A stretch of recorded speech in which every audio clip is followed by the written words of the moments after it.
Oi, gente! Esse é o primeiro vídeo. Nesse vídeo, eu vou resolver algumas questões de anestesiologia. Eu selecionei 10 questões de anestésio que são de assuntos que mais caem nas provas de residência. Esse vídeo vai ser bom para você que já estudou esse assunto, porque você vai poder revisar os principais pontos que mais caem nas provas, e também vai ser bom para você que nunca viu essa matéria, porque você vai poder ter uma base do assunto e um direcionamento dos assuntos que são mais importantes. Assim, quando você for estudar, você vai focar nesses assuntos e não vai perder tanto tempo estudando assuntos que não caem nas provas. Então, espero que vocês gostem e vamos começar!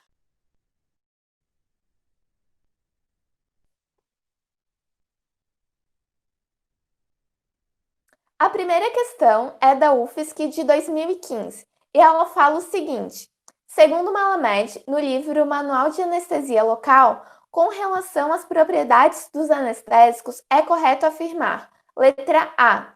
Anestésicos com pKa mais baixo possuem início mais lento. Letra B. Anestésicos mais lipossolúveis tendem a ser menos potentes. Letra C. Anestésicos que apresentam maior porcentagem de ligação proteica tendem a ter uma ação menos duradoura. Letra D. Anestésicos que apresentam maior atividade vasodilatadora tendem a apresentar menor potência e menor duração. Letra E. Anestésicos que apresentam maior difusão em tecidos não nervosos tendem a apresentar início de ação mais lento. Então, vou dar um tempinho para vocês pensarem qual alternativa está correta.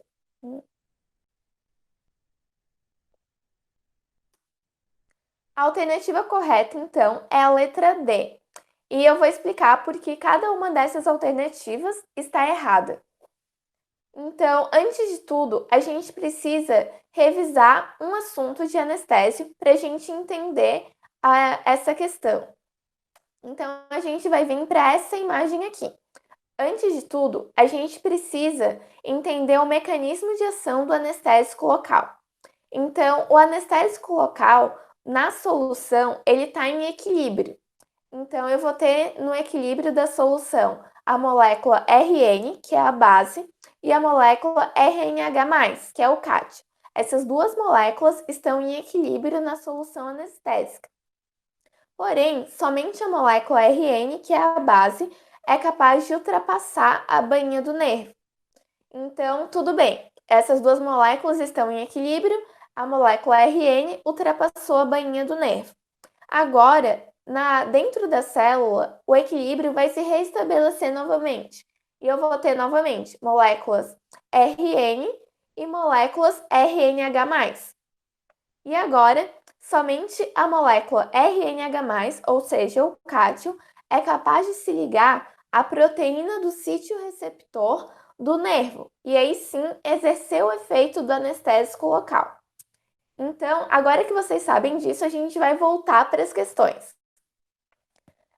Essa tabela aqui está no livro do Malamed, na página 23, e ela resume os principais fatores que afetam a ação dos anestésicos locais e o que esse fator exerce qual é a ação desse fator, né? Então, vamos lá. A alternativa A diz que anestésicos com pK mais baixo possuem início de ação mais lento. E essa alternativa está errada porque quanto menor o pKa, mais rápido vai ser o início de ação do anestésico local. E por que isso acontece? Tem uma fórmula que diz que quanto menor o pKa, mais moléculas Rn eu vou ter. Então, a gente volta para essa imagem aqui. Vocês lembram que a molécula Rn é aquela que ultrapassa a bainha do nervo, né? Então, se o pK da minha solução anestésica é mais baixo, eu tenho mais moléculas Rn, eu vou ter mais moléculas atravessando a bainha do nervo. Então, o meu início de ação vai ser mais rápido. Então, agora a gente vai para a letra B, que diz que anestésicos mais lipossolúveis tendem a ser menos potentes. E não, anestésicos mais lipossolúveis são mais potentes. Isso acontece porque a membrana do nervo, ela também é lipossolúvel. Então, um anestésico lipossolúvel, ele vai atravessar melhor a membrana do nervo. Agora, a letra C diz que anestésicos que apresentam maior porcentagem de ligação proteica tendem a ter uma ação menos duradoura. E na verdade, não. Quanto maior a porcentagem de ligação proteica, mais duradoura vai ser a ação do anestésico local. E a gente vai voltar para essa imagem aqui. Vocês lembram que eu falei que a molécula RNH+, ou seja, o cátion, ela vai se ligar à proteína do sítio receptor do nervo, né? Então, quanto maior a ligação proteica, né? Essa maior ligação proteica significa que esse cátion vai se ligar de maneira mais firme à proteína do sítio receptor. Então, se o cátion se liga de maneira mais firme ao sítio receptor, significa que esse cátion vai ficar ligado durante mais tempo, ou seja, a duração da ação do anestésico local vai ser maior. Agora a gente vem para a letra D, que é a alternativa correta, que fala que anestésicos que apresentam maior atividade vasodilatadora tendem a apresentar menor potência e menor duração. Isso acontece pelo seguinte: como a atividade vasodilatadora ela é maior, eu vou ter mais fluxo sanguíneo. E se o fluxo sanguíneo é maior, as moléculas dos anestésicos locais que estão próximas do nervo vão ser retiradas mais rapidamente de perto do nervo e vão ser levadas para o sistema cardiovascular, onde eles não exercem ação. Então, para o anestésico exercer ação, ele tem que estar próximo do nervo. Então, quanto maior a atividade vasodilatadora, maior o fluxo sanguíneo e menos moléculas do anestésico eu vou ter perto do nervo. Então, a duração da ação e a potência do anestésico local vão ser menores. E, por fim, a letra E, que fala que anestésicos que apresentam maior difusão em tecidos não nervosos tendem a apresentar início de ação mais lento. E está errada, porque quanto maior a difusão em tecidos não nervosos, mais rápido vai ser o início de ação. Isso acontece pelo seguinte: vocês têm que lembrar, quando vocês estão lá injetando o anestésico local no paciente, a solução anestésica tem que ultrapassar várias barreiras, ultrapassar vários tecidos até chegar perto do nervo. Então, quanto mais fácil essa solução ultrapassar os tecidos, ultrapassar as barreiras, mais rápido vai ser o início de ação do anestésico.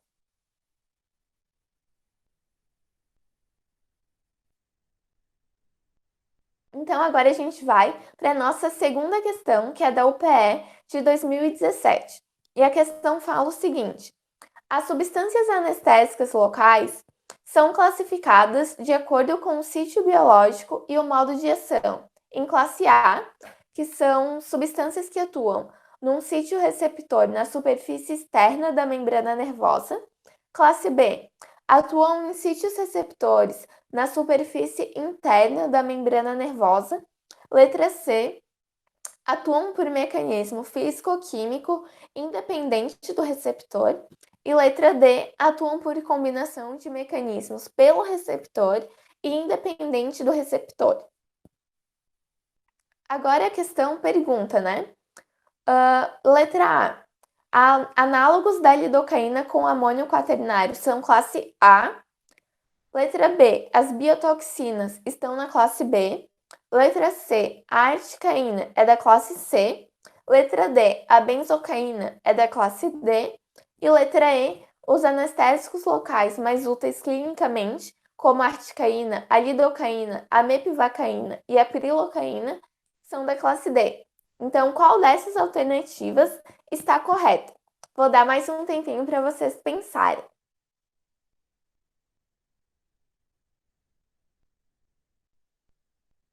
Então, a alternativa correta é a letra E. Essa tabela foi retirada do livro do Malamed na página 12 e ela mostra a classificação das substâncias de acordo com o sítio biológico e o modo de ação.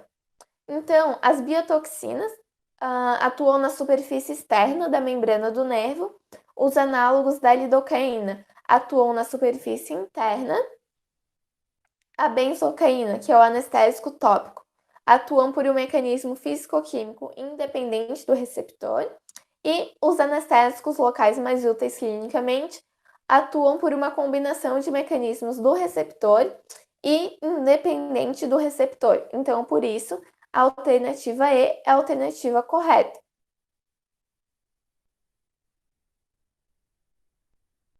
Agora a questão 3, que é da UPE de 2013. Ela pergunta qual o único anestésico local do grupo amida que possui um grupamento éster. E na alternativa A gente tem a prilocaína, na alternativa B, a etidocaína, na alternativa C, a lidocaína, na alternativa D, a articaína e na alternativa E, a bupivacaína. Então, qual dessas alternativas está correta?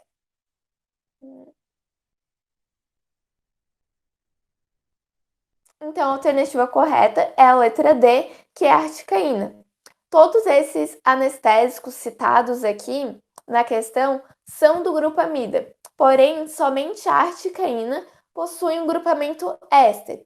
A articaína, ela é uma molécula híbrida, ou seja, ela é classificada como amida, porém, ela possui características tanto de amida quanto de éster.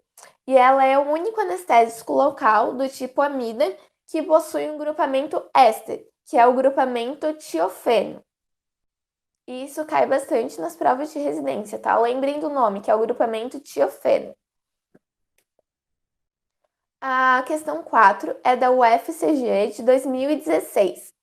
E ela fala o seguinte: todos os anestésicos locais injetáveis clinicamente eficazes são vasodilatadores.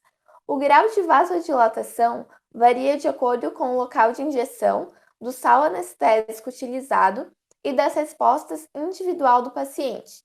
No entanto, para equilibrar as ações vasodilatadoras intrínsecas dos anestésicos locais, vasoconstritores podem ser adicionados às soluções anestésicas. Considerando os vasoconstritores, assinale a alternativa correta. Então, a alternativa A fala o seguinte: o vasoconstritor realiza a contração dos vasos sanguíneos locais, controlando a perfusão tecidual, aumentando, dessa forma, a quantidade do fluxo sanguíneo para que o anestésico tenha melhor difusão. A letra B, soluções anestésicas contendo felipressina podem ser indicadas para pacientes gestantes. Letra C, a dose máxima permitida para pacientes pediátricos é de 0,04 mg de adrenalina. Letra D, a adrenalina atua diretamente nos receptores alfa e beta adrenérgicos, no entanto, os efeitos beta são predominantes.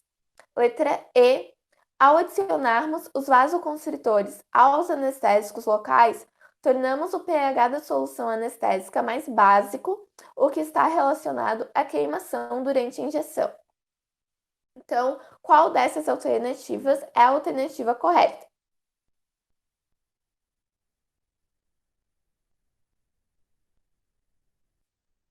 Então, a alternativa D é a alternativa correta.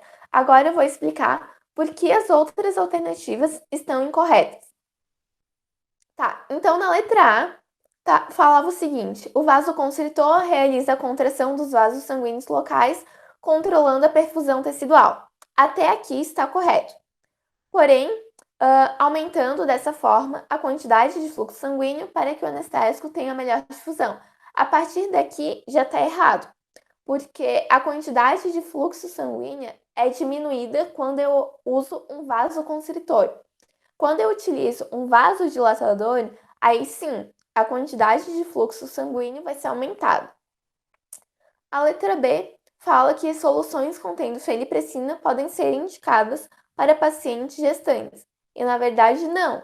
A fenipressina não é indicada para pacientes gestantes porque ela possui ação ocitocítica, ou seja, ela estimula a contração uterina, então ela não é indicada. A letra C fala que a dose máxima para pacientes pediátricos é de 0,04 miligramas de adrenalina. E está errado pelo seguinte, porque essa quantidade aqui, essa dose máxima de 0,04 miligramas, ela é recomendada para pacientes ASA 3 ou ASA 4. E a dose máxima de adrenalina para pacientes ASA 1, independente de serem crianças ou adultos, é de 0,2 miligramas. E por fim, a letra E fala que ao adicionarmos os vasoconstritores aos anestésicos locais, tornamos o pH da solução anestésica mais básico, o que está relacionado à queimação durante a injeção. E aqui está errado porque quando a gente adiciona o vasoconstritor, o pH da solução fica mais ácido. Agora, a questão número 5 é da UFSC de 2015. E ela fala o seguinte: segundo Andrade, no livro Terapêutica Medicamentosa em Odontologia, qual anestésico deve-se evitar em pacientes com histórico de methemoglobinemia e qual medicação deve ser utilizada para reverter o quadro, respectivamente? Então, na letra A, a gente tem a prilocaína e o flumazenil. Letra B, bupivacaína e naloxona. Letra C, bupivacaína e flumazenil. Letra D, prilocaína e azul de metileno 1%. Letra E, articaína e azul de metileno 10%. Então, qual alternativa está correta? Vamos pensar um pouquinho. Então, a alternativa D está correta. Então, por que a letra D está correta? A prilocaína, ela possui um metabólito primário, que é a ortotoluidina. Gravem esse nome porque cai nas provas.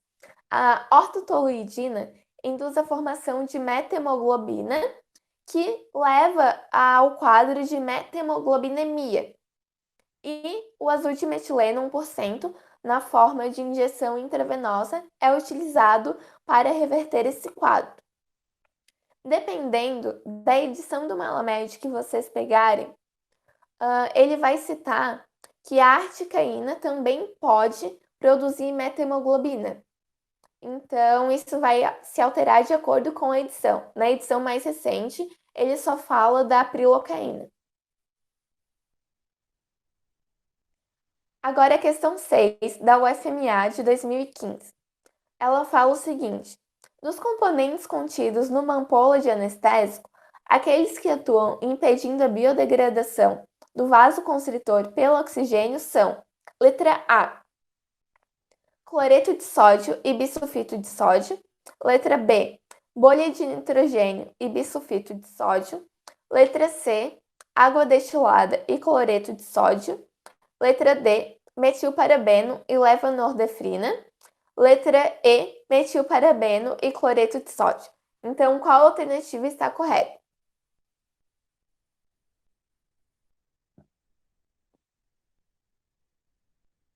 A alternativa correta é a letra B. Então, na letra A, por que a letra A está errada? O cloreto de sódio, ele é utilizado somente para manter a isotonicidade da solução. Na letra C, a água destilada, ela é utilizada somente como um diluente da solução, nada mais que isso. E daí o cloreto de sódio, novamente, a gente já explicou. O metilparabeno, ele é um conservante que tem ação bacteriostática e ele serve para aumentar o prazo de validade do anestésico local. A levonorfina é um vasoconstritor, então não tem nada a ver. E aqui na letra E, o metilparabeno e o cloreto de sódio eu já falei, né? Então, o bisulfito de sódio, ele é um antioxidante do vasoconstritor, por isso está correto. E a bolha de nitrogênio, ela é adicionada nas soluções anestésicas para remover as moléculas de oxigênio que possam estar presentes na solução anestésica e degradar o vasoconstritor. Então, por isso, a alternativa B é a alternativa correta. Agora é a questão 7 da UPE de 2015. Fala o seguinte: segundo Andrade, a dose máxima da solução anestésica de lidocaína 3% é de 4,4 mg por quilo, com um máximo de 300 mg. Qual a quantidade máxima de tubetes anestésicos a ser aplicada em um paciente que pesa 60 kg? Então, eu vou mostrar como se realiza o cálculo dessa questão. A alternativa correta é a letra A. Então, agora vamos mostrar como se chega nesse resultado, né? Então, antes de tudo, a gente precisa saber de algumas coisas mais básicas para poder resolver essa questão. Então, a gente precisa saber que 1 grama é igual a 1000 miligramas e que o volume de um tubete anestésico é 1,8 ml. Então, a gente vai começar pegando esse 4,4, que é da dose máxima da lidocaína, né? Que é 4,4 miligramas por quilo, e multiplicando pelo peso do paciente, que é 60 quilos. Então, multiplicando, a gente encontra o valor de 264 miligramas. E o que significa essas 264 miligramas? Significa que a dose máxima de lidocaína que eu posso dar para esse paciente é de 264 miligramas. Mas a questão quer saber a quantidade de tubetes, né? Não a quantidade de miligramas. Então, o próximo passo é saber que a solução anestésica usada é lidocaína 3%. Então, esses 3% são equivalentes a 3 gramas para 100 ml. Então, como eu falei anteriormente, 1 grama é igual a 1000 miligramas. Então, 3 gramas são iguais a 3.000 miligramas. Então, eu tenho 3.000 miligramas por 100 ml. Dividindo isso, eu tenho 30 miligramas por ml. Ou seja, esses 30 miligramas por ml são a concentração da solução anestésica de lidocaína 3%. Ou seja, eu tenho 30 miligramas de lidocaína por ml da solução anestésica. Em um tubete, eu tenho 1,8 ml, certo? Então, eu vou pegar esses 30 miligramas, que é da concentração, e vou multiplicar pelo volume do tubete, que é 1,8. Então, eu vou encontrar o valor de 54 miligramas por tubete. Ou seja, em um tubete de lidocaína 3%, eu tenho 54 miligramas de lidocaína. E agora, como que eu chego na quantidade máxima de tubetes que eu posso dar para esse paciente? Eu vou pegar as 264 miligramas, que é a dose máxima total, e vou dividir por 54 miligramas, que é a quantidade de miligramas de lidocaína que eu tenho em um tubete. E eu encontrei o valor de 4,8, ou seja, a dose máxima para esse paciente é de 4,8 tubetes de lidocaína 3%. E nesse tipo de questão, vocês também têm que ficar atentos à literatura que a questão está usando. Aqui nessa questão, o próprio enunciado fala que ele está levando em consideração o livro do Andrade, né? Mas, dependendo da questão, pode utilizar o livro do Mallamed como referência. E aí, nesse caso, a dose máxima vai ser diferente. Então, vocês precisam ficar atentos a essa informação. Nessa questão foi tranquilo, porque ele falou a referência que estava sendo utilizada e também deu todas as informações que vocês precisam. Deu qual era a dose máxima do anestésico, né? Então, essa foi tranquila. Agora, a questão 8 é da UFF de 2016. E ela fala o seguinte: uma das técnicas anestésicas maxilares que objetivam anestesiar a região anterior da maxila é a técnica de bloqueio do nervo infraorbital. Marque a alternativa correta acerca das áreas que serão anestesiadas com essa técnica. Então, na letra A, eu tenho pálpebra inferior, asa do nariz externa e lábio superior. Na letra B, eu tenho pálpebra superior e inferior, asa do nariz externa e lábio superior. Na letra C, eu tenho pálpebra inferior, asa do nariz interna e lábio inferior. Na letra D, eu tenho pálpebra superior, asa do nariz interna e lábio superior. Na letra E, eu tenho dentes anteriores maxilares, pálpebra superior e asa do nariz e lábio superior. Então, qual alternativa está correta?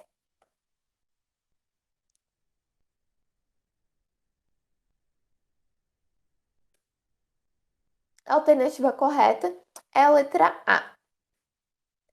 Então, nessa técnica de bloqueio do nervo interorbital, ou bloqueio do nervo alveolar superior e anterior, eu vou ter anestesia do incisivo central superior até a polpa do canino superior, do lado da anestesia, e em 72% dos casos, eu vou ter também anestesia dos pré-molares e da raiz mesovestibular do primeiro molar superior.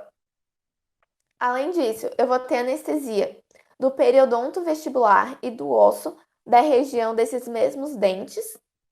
E eu vou ter anestesia da pálpebra inferior, do lábio superior e da asa lateral do nariz. Então, essas são as regiões anestesiadas durante essa técnica. Então, a letra B está errada, porque a pálpebra superior não é anestesiada. A letra C está errada, porque o lábio inferior não é anestesiado e a asa do nariz interna também não é anestesiada e o lábio inferior também não é anestesiado. A letra D está errada, porque a pálpebra superior não é anestesiada, a asa do nariz interna não é anestesiada e o lábio superior está correto, ele é anestesiado, né? E a letra E está errada, porque a pálpebra superior não é anestesiada e o resto está correto. Então, a alternativa correta é a letra A, que diz que são anestesiadas a pálpebra inferior, a asa do nariz externa e o lábio superior. Agora a gente chegou na nossa penúltima questão. A questão 9 é da UERJ de 2009. Ela fala o seguinte: a técnica anestésica para bloqueio dos nervos alveolares superiores posteriores em crianças deve obedecer à penetração da agulha nos tecidos na magnitude de letra A, 6 a 10 milímetros, letra B, 10 a 14 milímetros, letra C, 14 a 18 milímetros e letra D, 18 a 22 milímetros. Então, qual dessas alternativas está correta?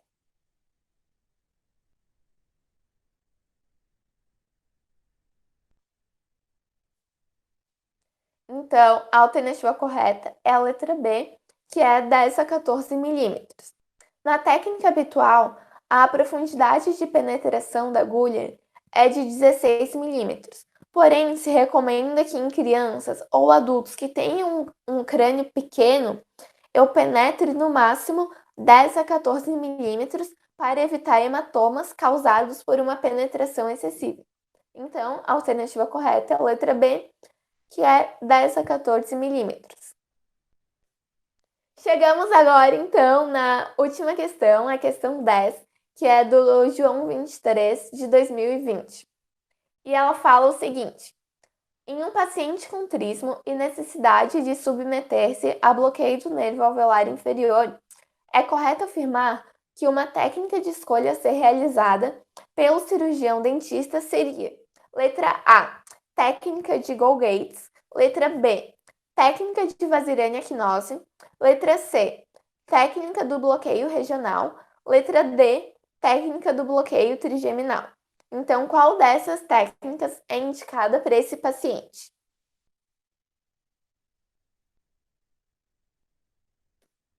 A alternativa correta é a letra B, que é a técnica de Vazirana-Knose. Então, antes de tudo, a gente precisa saber o que é um paciente com trismo, né? O que significa isso? Um paciente com trismo é um paciente que ele tem dificuldade em abrir a boca. Então, esse paciente vai abrir pouco a boca ou não vai conseguir abrir nada da boca, em casos mais graves. Então, eu vou precisar utilizar uma técnica que eu não precise abrir tanto a boca do paciente, né? Ou que eu possa realizar a técnica com a boca do paciente fechada. E dentre as alternativas aqui, a única alternativa que não é realizada com o paciente com a boca aberta é a técnica de Vazirânia quinosa. Essa técnica é bem conhecida por ser utilizada com um paciente com a boca fechada. Essa imagem aqui do livro do Malamed representa, né, demonstra a realização dessa técnica. Então, nessa técnica, a injeção é realizada com o paciente com a boca fechada. Então, por isso, ela é indicada para pacientes com trismo. Então, foi isso, gente. Espero que vocês tenham conseguido entender essas questões. Eu tentei explicar da melhor maneira possível.